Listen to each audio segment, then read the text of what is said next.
चम चम चमके तिरंगावा गगनवा से फूल बरसे। चम चम चमके तिरंगावा गगनवा से फूल बरसे। यही रे तिरंगावा के गांधी जी उठावला। यही रे तिरंगावा के गांधी जी उठावला। सत्य अहिंसा औरी धर्म सिखावला। सत्य अहिंसा औरी धर्म सिखावला। देई देहला देशवा के प्राण हो गगनवा से फूल बरसे।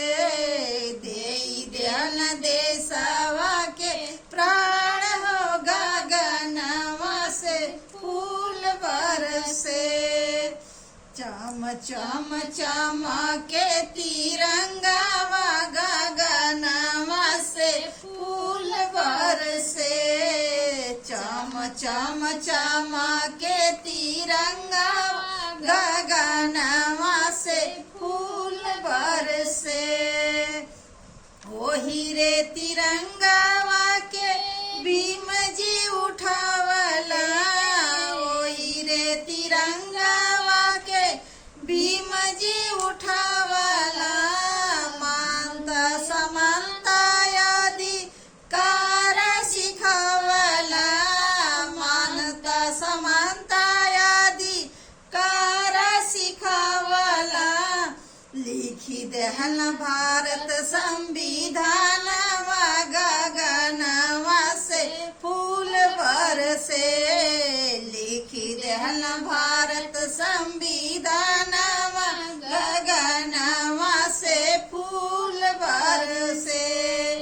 चम चम चमके तिरंगावा गगनवा से फूल बरसे। चम चम चमके तिरंगावा गगनवा से फूल बरसे। ओही रे तिरंगावा के नेहरू जी उठावला। ओही रे तिरंगावा के नेहरू जी उठावला। बुद्धि सुबुद्धि औरी शक्ति पढ़ावला। बुद्धि सुबुद्धि औरी शक्ति बढ़ावला।